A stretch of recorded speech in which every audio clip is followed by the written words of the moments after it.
নমস্কার বন্ধুরা, বং ফুটবলারে আশা করি তোমরা সকলেই সুস্থ ও ভালো আছো। এখানে তোমরা সমস্ত রকমের খেলার আপডেট পেয়ে যাবে। চ্যানেলে যারা নতুন, চ্যানেলটিকে লাইক কমেন্ট করে সাবস্ক্রাইব করে বেল আইকন প্রেস করে অন করে রাখবেন। এই ভিডিওতে আমরা কথা বলবো ইন্ডিয়া বনাম Bangladesh Asian cup qualifier match নিয়ে। 0-0 গোলে শেষ হল ভারত বনাম বাংলাদেশ ম্যাচ। দোয়া করল দুটো এভারেজ টিম, বল নিয়ে একবার এদিক ছুটল ওদিক ছুটল। একটা টিমের এমন অবস্থা যে গোল করার লোক নেই বলে 40 বছর বয়সী লেজেন্ডকে ফিরে আসতে হচ্ছে। আর একটা টিম হামজা চৌধুরীকে নিয়ে ভাবছিল বাংলাদেশ থেকে ব্রাজিল হয়ে গিয়েছে। এমন ভাইব ক্রিয়েট করছিল হামজা নাকি এই করে দেবে সেই করে দেবে, হামজা গোলের বন্যা বইয়ে দেবে।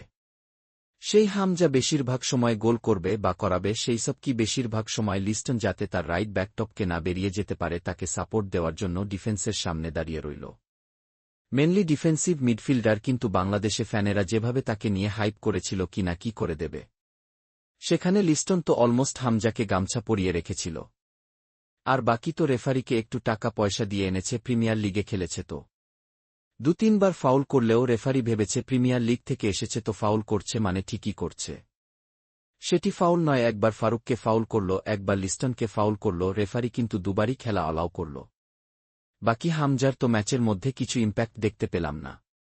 ডিফেন্সের ক্ষেত্রে ভালো কয়েকটা চ্যালেঞ্জ করেছে, যেটা নরমাল আমরা আইএসএলে দেখতে পাই। আহমেদ জাহু, আন্দ্রে আলভা এই টাইপের থেকেও আমরা দেখে থাকি।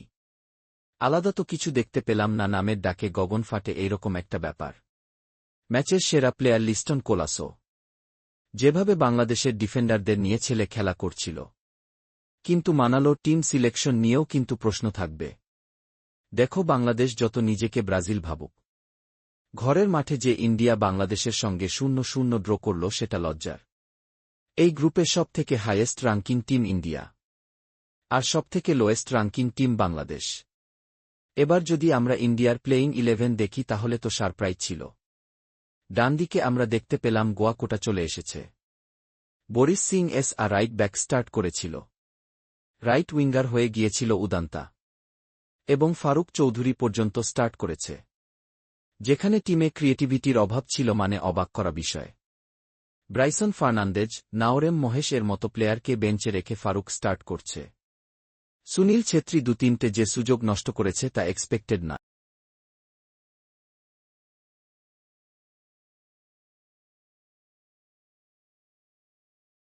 লাস্টের দিকে নাওরেম যে বলটা বাড়িয়েছিল, সুনীল দাঁড়িয়ে দাঁড়িয়ে যে হেডারটা নিল গোলের মধ্যে রাখতে পারল না, দেখতে প্রচণ্ড দৃষ্টিকটু লাগল।